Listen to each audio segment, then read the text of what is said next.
بڑے بڑے فقہا محدث اہل علم سے میں نے اس سوال کو رکھا، کسی نے اس کا جواب مجھے مطمئن نہیں کیا دے کر، مجھے جواب دے، نفس میں اور قلب میں، نفس میں اور دل میں فرق کیا ہے؟ تو جب بات اتنی اعلیٰ درجے کی کرتا ہے، نفس کسے کہتے ہیں اور دل کسے کہتے ہیں، دونوں میں کیا فرق ہے؟ اس بچے نے کہا مالک جب تمہیں خیال آیا تھا کہ اس بچے کو سلام کرنا ہے، جب خیال آیا تھا اس بچے کو سلام کرنا ہے، وہ تمہارے دل کی آواز تھی، اور جس نے کہا بچہ ہی تو ہے، جس نے روک دیا تھا وہ تمہارے نفس کی آواز تھی۔ پھر تمہیں خیال آیا جب حضور بچوں کو سلام کرتے ہیں تو میں کون ہوں، یہ آواز تمہارے دل کی تھی۔ مطلب یہ ہے کہ دل کی آواز ہمیشہ نیکی کی ہوتی ہے اور نفس کی آواز ہمیشہ گناہ کی ہوتی ہے۔ اب نفس کو کچلے کیسے، نفس کی کیسے نہیں مانے؟ نفس ہمیشہ گناہ کی طرف لے جائے گا اور دل ہمیشہ نیکی کی طرف لے جائے گا۔ خیال آئے درود پڑھو، سمجھ لو دل بول رہا ہے، خیال آئے نماز پڑھو، دل بول رہا ہے، خیال آئے شراب پیو، نفس بول رہا ہے۔ اب ہمیں چاہیے نفس کو کچلیں، اس لیے کہ بہت بڑے صوفی بزرگ نے کہا ہے جو نفس کو کچلتے ہیں وہ غلام بھی بادشاہ بن جاتے ہیں، اور جو نفس کی پیروی کرتے ہیں وہ بادشاہ بھی غلام بنا دیے جاتے ہیں۔ اب ہم غلام کیوں ہوئے؟ جب تک محمود غزنوی کی طرح دل کی باتوں پہ عمل کرتے تھے بادشاہ تھے، ٹیپو سلطان کی طرح دل کی باتوں پہ عمل کرتے تھے بادشاہ تھے۔ میں حیران ہوں، آج اگر کسی کے ایک دو کارخانے ہو جائے نا تو وہ عورتوں پہ بد نظری کرنے لگتا، زنا کے اڈے اور شراب کے اڈے اس کو سوچنے لگتے۔ یہ محمود غزنوی اتنا بڑا بادشاہ، ساری زندگی کا حال یہ ہے کہ کبھی اس نے کسی نامحرم عورت کو دیکھا تک نہیں، 1000 مرتبہ درود پڑھے بغیر کبھی وہ سویا تک نہیں۔ یہ سلطان شمس الدین التمش، کبھی اس کی تہجد فوت نہیں ہوئی، کبھی اس کی تکبیر اولیٰ فوت نہیں ہوئی۔ لوگ کہتے ہیں مولانا بہت بیزی ہوں، مصروف ہوں، کاروبار میں ٹائم نہیں ملتا نماز پڑھنے کا۔ تو تیرا کاروبار بڑا ہے یا شمس الدین التمش کا کاروبار بڑا تھا؟ تو تھوڑا سا کاروبار لے کے بیٹھا ہے، وہ تو پورا ملک ہندوستان چلا رہا تھا، لیکن کبھی اس کی تکبیر اولیٰ پہلی تکبیر فوت نہیں ہوئی۔ پتا چلا کہ تم نفس کے دلدل میں ڈوبے ہوئے ہو، جھوٹ بولتے ہو کہ ٹائم نہیں ہے۔ جتنا ٹائم آج ہمارے پاس ہے اتنا ٹائم کسی کے پاس نہیں ہے۔ اگر ٹائم نہیں ہے تو تم بار میں کیا لے کر کے جا رہے ہو؟ ٹائم ہے تبھی تو بار میں جا رہے ہو، ٹائم ہے کبھی تو غیبتیں کر رہے ہو، ٹائم ہے کبھی تو چغلیاں کر رہے ہو، ٹائم ہے کبھی تو زنا کے اڈوں پہ جا رہے ہو۔ یہ ٹائم ہی کی وجہ سے تو ہے۔ بات اتنی ہے ٹائم ہے لیکن ٹائم کی قدر نہیں ہے، ٹائم کی اہمیت نہیں ہے۔ جس دن ٹائم کی اہمیت ہوگی، میں کئی بادشاہوں کی زندگیاں پڑھ سکتا ہوں آپ یہاں، لیکن اس کا وقت نہیں ہے۔ تو آج ہم نفس کی غلامی کر رہے ہیں، نفس کی غلامی سے باہر آئیے۔ اگر نفس کی غلامی کرو گے انجام کیا ہوگا؟ شیخ ابو الحسن رازی فرماتے ہیں کہ میں نے اپنے ابا کے انتقال کے بعد 2 سال کے بعد دیکھا کہ ان پہ تار کول کا ڈامر کا لباس تھا، تار کول کا لباس تھا۔ میں نے کہا ابا جی آپ تو بڑے نیک تھے، یہ ڈامر کا لباس، تار کول کا لباس اور جہنم کا عذاب۔ کہنے لگے بیٹا نیکیاں تو کرتا تھا لیکن نفسانی خواہشات میں ڈوبا رہتا تھا، اس وجہ سے میرا یہ انجام ہوا ہے۔ میرے بیٹے کبھی نفس کی غلامی مت کرنا، کبھی نفس کی پیروی مت کرنا۔ یاد رکھنا جب بھی گناہ کی طرف نفس لے کر جائے، یار یہ تو گناہ ہے، ہمارے بزرگوں نے تو مباح چیزیں بھی چھوڑی۔ مولائے کائنات کو کسی نے فالودہ دیا، اب فالودہ کھانا تو مباح ہے، فالودہ ہاتھ میں لیا، کہا کھانا چاہتا ہوں مگر نفس کی خواہش پوری ہو جائے گی اس لیے نہیں کھاؤں گا، چھوڑ دیا، نہیں کھایا۔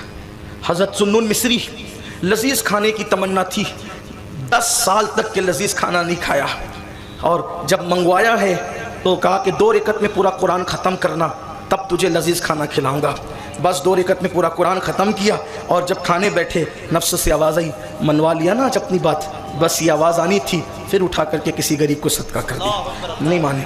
تو اللہ تبارک و تعالیٰ نے دنیا میں ہمیں اس لیے نہیں بھیجا کہ اپنی ہر خواہش پوری ہو، اپنی خواہش پوری ہونے کی جگہ جنت ہے، یہاں خواہش کو دباؤ، روکو، گناہوں سے باز آؤ۔ میں آپ سے گزارش کرتا ہوں آئیے حضور کی سیرت پاک پڑھیے، صحابہ کرام کی زندگیاں پڑھیے، صوفیاء کرام کی زندگیاں پڑھیے، اور نفسانی خواہشات کے دلدل سے باہر آئیے، پھر دیکھو دل چمکے گا، آنکھیں چمکے گی، دعائیں قبول ہوگی، چہرے چمکیں گے۔ حضور غوث پاک کہتے ہیں میں تو کھاتا ہی نہیں جب تک کہ قسمیں دے کر خود میرا اللہ نہیں کھلاتا، اور میرے امام کہتے ہیں قسمیں دے دے کے کھلاتا ہے پلاتا ہے تجھے پیارا اللہ تیرا، چاہنے والا تیرا۔ بس گزارش ہی کرتا ہوں نوجوان کسی قوم کا سرمایہ ہوتا ہے، آپ بہت اہم ہو، میری قوم کے جوانوں آپ بہت اہم ہو، آپ چاہو تو زمانے میں انقلاب آ سکتا ہے۔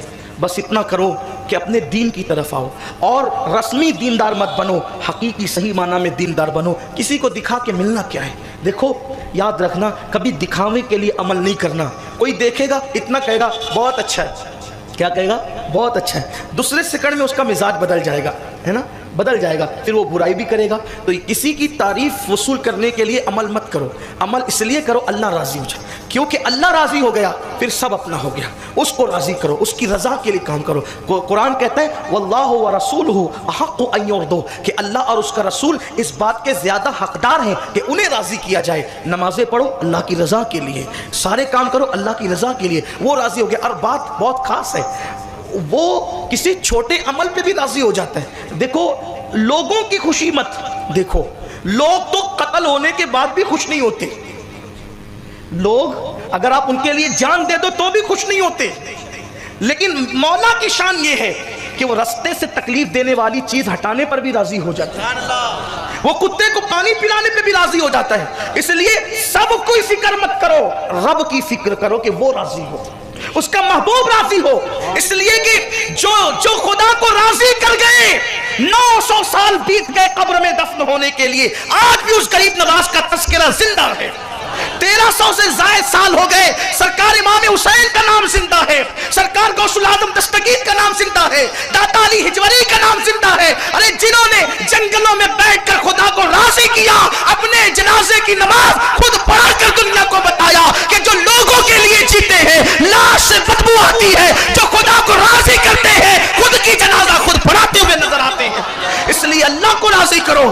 اگر اللہ کو راضی کرو گے, آپ اگر گٹر کے بازو میں بھی بالفرض دفن کیے گئے, گٹر کے بازو میں بھی, اور یار راضی ہے تو بھی وہ جنت نشان بنے گی قبر.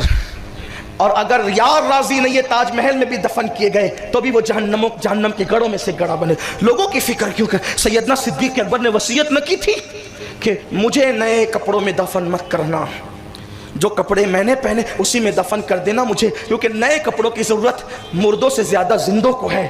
اگر یار راضی ہے تو جو تم نے کفن دیا اس سے بہتر وہ عطا کر دے گا, اور اگر وہ ناراض ہے تو کتنا بھی قیمتی دیا وہ بھی چھین لیا جائے گا.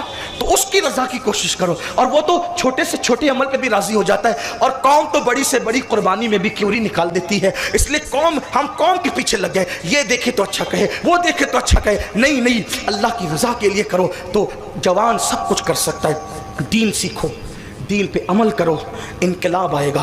دنیا جو ہمیں دبانا چاہتی ہے, اگر ابھرو گے تو ایک ہی چیز سے ابھر سکتے ہو, دین کو دل میں بسا لو, صاحب قرآن سے رشتہ مضبوط کر لو, مصطفیٰ جان رحمت سے تعلقات مضبوط کر لو. یار ان کے قدموں کے نیچے جو سواریاں آ جاتی ہیں نا, خصائص الکبریٰ میں لکھا ہوا ہے کہ حضور جس سواری پر ایک بار بیٹھ جائے صرف, کبھی اس سواری کو بوڑھا نہیں کرتا خدا, وہ سواری بھی ہمیشہ جوان رہتی ہے. جس جانور پہ حضور بیٹھ گئے وہ جانور کبھی بوڑھا نہیں ہوا. آپ اندازہ کریں کہ حضور کسی جانور کو شرف بخشیں, خدا اس کو ہمیشہ جوان رکھے. تو مسلمانوں اپنے دل کا رشتہ حضور سے جوڑو, تمہاری طاقت ہوگی, تمہاری سطوت ہوگی, تمہاری ہیبت ہوگی. اچھا حضور فرماتے صلی اللہ علیہ وسلم کہ اللہ نے 1 مہینے کی مسافت سے میرے دشمنوں پر ہیبت طاری کر دی ہے. تو حضور کا یہ صدقہ حضور کی امت کو بھی ملا ہے. دیکھیں ایک بات سے کہنا چاہتا ہوں, آپ سانپ کو دیکھتے ہیں, سانپ آپ کو دیکھتے ہیں, دھیان سے سننا بہت خاص بات ہے. آپ سانپ کو دیکھتے ہیں, سانپ آپ کو دیکھتا ہے. آپ سانپ سے ڈر کے بھاگتے ہو کہ نہیں بھاگتے؟ لیکن حقیقت یہ ہے کہ جیسے آپ سانپ سے ڈرتے ہو, سانپ بھی آپ سے ڈرتا ہے. یہ خاص بات ہے. ہاں, لیکن آپ کو سانپ کی خبر نہیں اور سانپ کو آپ کی خبر نہیں. تو اب بات کیا ہوگی؟ سانپ آپ سے ڈر رہا ہے اور آپ سانپ سے ڈر رہے ہو. دنیا تم سے لرزہ بر اندام ہے سانپ کی طرح, لیکن تم کو اس کا احساس نہیں ہے. تم کو اس کا احساس نہیں ہے کہ وہ کتنا ڈر رہی ہے دنیا تم سے, لرزہ برند لرزت آ رہی ہے پوری کائنات میں جیسے سانپ تم سے, لیکن سانپ کی تمہیں خبر نہیں ہے. بس کرنا اتنا ہے. اب سانپ سے کب نہیں ڈرو گے؟